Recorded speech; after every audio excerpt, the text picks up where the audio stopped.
কই গো দাঁতের ফুক খুলি, দাঁতের ফুক। এই দাঁতের ফুকের কারণে মাংস খেতে পারেন না, দাঁতের ফুকের কারণে গরম পানি খেতে পারেন না, দাঁতের ফুকের কারণে ঠান্ডা পানি খেতে পারেন না। সামনে কোরবানি আসতে আছে, একমাত্র সমাধান আমার কাছে চলে আসুন। কই গো ভাবি চাচিরা। ইসি ভাবি বেটাটা সরম বরম নাই, গেট খুলে হান্দা গেছে। ছান না আলা ভাবি বেটাটা আইছি তো ভালো হইছে, সামনে তো কোরবানি আমি দাঁতের মধ্যে হুক ধরছি, হুক নি খুলি এলাম তাড়াতাড়ি বেটার তাই। আসলে তো ভাবি আমি ভালো কথাই কইছেন। আলা ভাবি আমি তো দাঁতের হুক খুলতাম চাই, বেটা তো পুরুষ মানুষ, আর তো ভয় লাগে। আয় আসি না বেটা ডাক দি। ইয়ো ভাই এদিকে এনো। কি গো মা, তোমার দাঁতে সমস্যা? ফুক আছে? সমস্যা নাই, সকল সমাধান আমার কাছে আছে। কিন্তু মা আমার জন্য একটা চেয়ার বা টেবিল আনো। মা কার দাঁতে ফুক আছে সে সামনে এসে বসো, সকল সমাধান আমার কাছে।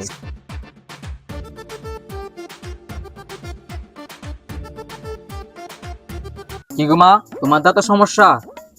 হা করো তো, দাঁড়াও দেখতেছি।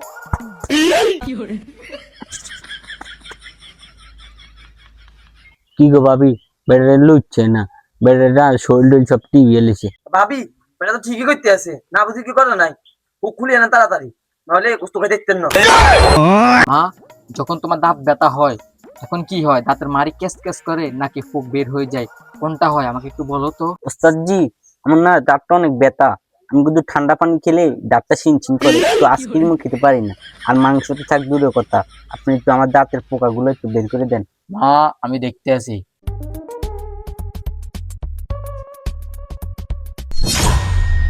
মা হা করতো, এটা দাঁতের চিপাই রাখ। দাঁতের পোকা দাঁতের ভিতর বের হয়ে যা আজ, মিষ্টি খাই আমি তুই খাস না আর। এবার বের হয়ে যায়, বের না হলে ব্রাশের মার দিব আবার। মা ফুককে তোমার গালের ভিতরে মুখের ভিতরে আছে? এ বাবা আসছে আসছে। যা যাও ফেলে আসো তাড়াতাড়ি। ভাই রে দেখে মিথ্যে বাদ দিনি বেটা রে, আমার বাপের জন্মই মিথ্যে বাদ দিনি বেটা, দেখি না ভাবি রোগ বালা করিয়া লাইছে, আর তো একটা রোগ আছে বেটারা কই চাইছি। ভাবি বেটারে তো অখণ্ড, বেটা তো দাঁতের মুখ সব বার করে লিছে, অন্তর দাঁতটা একটু ফ্রেশ লাগতেছে। ভাবি আর একটা রোগ আছে মানে উড়েন বাদ দিনি বেটারে কই। আচ্ছা জান কিরে মা, তোর কি সমস্যা? ওস্তাদ জি আমি রাত্রে ঘুমাইতে পারি না, আমার মাজা এখান দিয়ে কেন কেন কেন কেন কেন কেন কেন করে। বুং চুং চিং চুচিং পাক। মা তোমার তো বিরাট বড় সমস্যা, তুই বাঁচবি না, তাড়াতাড়ি এক গ্লাস পানি আন, আমি দেখতে আছি। মা এই গ্লাসের দিকে তাকা, একদম তাকাইতে থাক, শোক চড়াবি না। মে জাদু মে মায়া জাল বয়ে কাপড়ে, আমি বাইদ্যানির চ্যাটের বাল। মারে মা তুই তো বাঁচবি না রে মা, তোর শরীরে তো 102টা রোগ ধরা পড়ছে। তোর এই রোগ সারানোর জন্য আমার থেকে একটা তাবিজ নে রে মা, 24 ঘন্টার ভিতরে তুই ভালো হয়ে যাবি।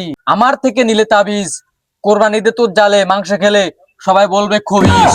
বাবা যেমনি হোক এই তাবিজটা আমার দেন, আমার যদি কিছু হয় আমার স্বামী বাঁচবে না। না রে মা, এই তাবিজ তো আমি এমনি এমনি দেই না রে মা, এই তাবিজ নিতে হলে তুই আমাকে দিতে হবে 1 পট চাল, নিলে বুঝতে পারবি এই তাবিজের কত ঝাল।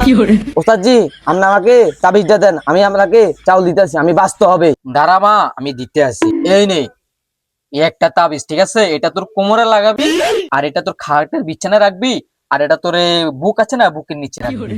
24 ঘন্টার ভিতর ফলাফল পেয়ে যাবি রে মা। দুই মা শোন, কালকে কি বার রে মা? শুক্রবার বাবা। তাহলে শোন, তোরা যে আমার থেকে যে ওষুধটি নিলি, ঠিক আছে, এগুলা ফলাফল পেতে হলে একটা কাজ করতে হবে। কালকে শুক্রবারে তোদের নাম করে 5টা টাকা মসজিদে দিবি রে মা, কথাদের দিবি? হ দিমু। তো ভালো থাকিস রে মা, আর দরকার প্রয়োজনে এই অধম বাচ্চাকে ডাক দিস রে মা। তো বন্ধুরা, আপনাদের এলাকায় এরকম ভণ্ড ভাইদ্যানীরা কি আসে আর এরকম কারো কাউকে কি বোকা বানায় চলে যায়? কমেন্টে বলে যাবেন।